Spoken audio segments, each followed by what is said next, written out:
Hello friends, welcome to ஹேமாரா kitchen. இன்றைக்கி நம்ம பார்க்க போகிறது டின்னருக்கு லஞ்சுக்கு ஏற்ற ஒரு சைட் டிஷ் தாங்க. வாங்க நம்ம வீடியோக்குள்ளே போயலாம். தேவையான பொருட்கள் பார்த்துக்கலாம். நான் இன்றைக்கி பண்ண போகிறது உடச்சி ஊற்றிய முட்டை குழம்பு தாங்க. சரிங்களா? ஒரே ஒரு வெங்காயம் எடுத்து பொடிசாக கட் பண்ணி ஒரு 2 பச்சை மிளகாய் பொடிசாக கட் பண்ணி வச்சுருக்கேங்க. சரிங்களா? அடுப்பத்தை வச்சிட்டேன், கடாயை வச்சாச்சு.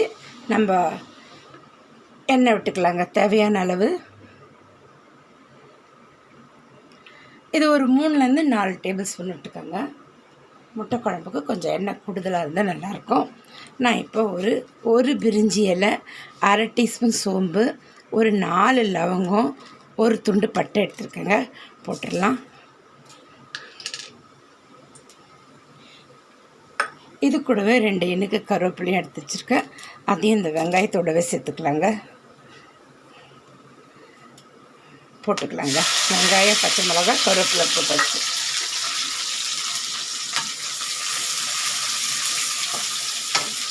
இப்போ இது வதங்கிட்டங்க. நான் ஒரு 2 வெங்காயம், ஒரு வெங்காயம் நம்ம இதில் சேர்த்துருக்கோம். 2 வெங்காயம், ஒரு மீடியம் சைஸு 4 தக்காளி கழுவிட்டு அரைச்சிட்டு வந்துடுறேங்க. பார்க்கலாம். பாருங்கள், 4 மீடியம் சைஸ் தக்காளி எடுத்துருக்கேங்க. மிக்சியில் போட்டுறேன். வெங்காயம் ஏன்னா அரைச்சி போட்டோன்னா நல்லா கிரேவியாக வருங்க. அதனால தான் 2 வெங்காயமும் ஒரு 4 தக்காளி அரைச்சி போட்டுடலாம். இப்போ அரைச்சிட்டு வந்தப்புறம் டக்குன்னு மசாலாலாம் சேர்த்துடலாங்க. பார்க்கலாம். வெங்காயம் நல்லா வதங்கிடுதுங்க.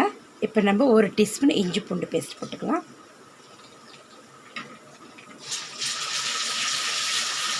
இது கூடவே நம்ம அரைச்சி வச்ச தக்காளி வெங்காயமும் சேர்த்துக்கலாங்க.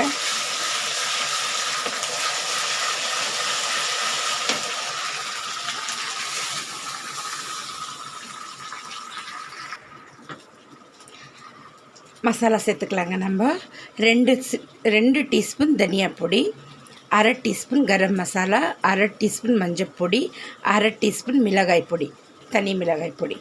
சரிங்களா? இதையும் சேர்த்துக்கலாம். ஒரு 1/2 டீஸ்பூன் சிக்கன் மசாலா. தேவைன்னா சேர்த்துக்கோங்க, இல்லைன்னா நீங்கள் ஸ்கிப் பண்ணிடலாம். சேர்த்திங்கன்னா ரொம்பவே சூப்பராக இருக்குங்க கிரேவி. ஒரு 1/2 டீஸ்பூன் நம்ம காஷ்மீர் மிளகாய் பொடி. இது நல்லா கலர் கொடுக்குன்றதுக்காக இது மிளகாய் பொடி 1/2 டீஸ்பூன் சேர்த்துருக்கேன். காரத்துக்கு கலருக்காக ஒரு 1/2 டீஸ்பூன் காஷ்மீரி மிளகாய் பொடி சேர்த்துருக்கேங்க. சரிங்களா? ஓகே. இது நல்லா கொஞ்சம் மசாலாலாம் சேர்ந்து எண்ணெய் பிரியட்டோங்க. பார்க்கலாம். இப்போ இந்த கிரேவிக்கு தேவையான உப்பு சேர்த்துக்கலாங்க.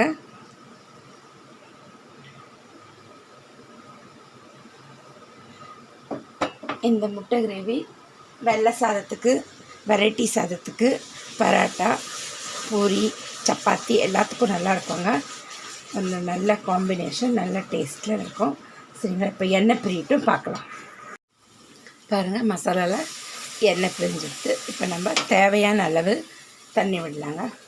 எப்பவுமே உடச்சி ஊற்றி முட்டை கிரேவி வச்சாங்க இந்த மாதிரி அகலமான கடாய் பாத்திரம் ஃப்ரை பண்ண அகலமாக வைங்க. அப்போ தான் அது வேகிறதுக்கு தனித்தனியாக நல்லா வேகிறதுக்கு சரியாக இருக்குங்க. இப்போ நம்ம ஒரு 2 கிளாஸ் அளவு தண்ணி விட்டுக்கலாம். ஏன்னா முட்டையும் இதிலே தான் வேகணும். அதனால் தண்ணி நம்மளுக்கு தேவையான அளவு திக்கு நீங்கள். இப்போ நான் ஒரு 8 முட்டை உடச்சி ஊற்ற போகிறேன். அதனால் நான் கொஞ்சம் கிரேவியாக தாங்க வைப்பேன். இந்த ஸ்டேஜில் நம்ம உப்பு பார்த்துக்கலாம்.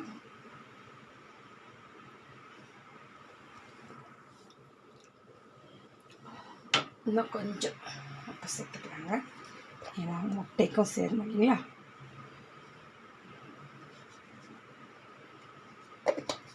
இப்போ இது நல்ல ஒரு 2 கொதி வரட்டுங்க. அதுக்கப்புறம் முட்டை உடச்சி ஊற்றிடலாம். நல்லா கொதிச்செடுத்து இப்போ நம்ம ஒரு முட்டையாக சேர்க்கலாங்க. மொத்தமாக சேர்த்துருங்க. அது நான் களைஞ்சி பிரிஞ்சு போயிடும். அதனால் ஒன்று அப்படி அழகாக நம்ம ஊற்றிக்கலாம்.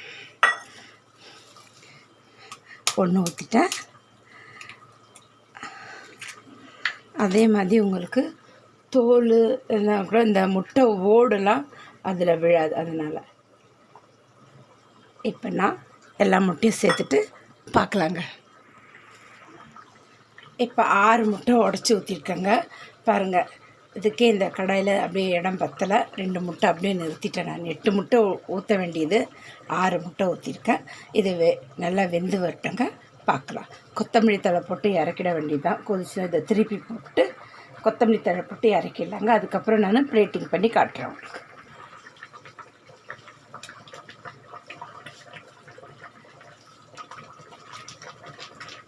இதை நம்ம திருப்பி போட்டுக்கலாங்க. பாருங்கள்,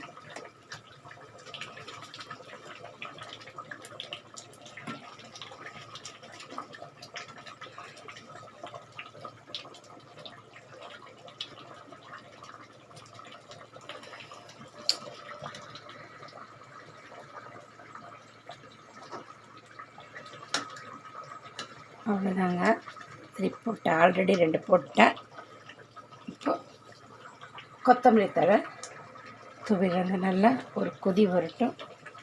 ரொம்ப குயிக்காக, ரொம்ப சிம்பிளாகிடுங்க இது. இப்போ ஒரு 2 கொதி வந்ததும் ஒரு 3 நிமிஷம் நல்லா கொதிக்க விட்டு இப்போ இறக்கிட வேண்டியதாங்க. நான் பிளேட்டிங் பண்ணி காட்டிடுறேன். அவ்வளோதாங்க, நான் ஸ்டவ் ஆஃப் பண்ணிடுறேன். இப்போ நான் பிளேட்டிங் பண்ணி காட்டிடுறேங்க. பாருங்கள், நம்ம ரெடி பண்ண 10 நிமிஷத்தில் முட்டை கிரேவி ரெடி ஆகிடுதுங்க. இதே மாதிரி குயிக் அண்ட் ஈஸி அண்ட் குயிக்காக ஆகிற ரெசிபிங்க. இது கூட நீங்கள் செஞ்சு பாருங்கள். வெரைட்டி ரைஸு, சப்பாத்தி, பரோட்டா கூடலாம் வச்சு சாப்பிடுங்க.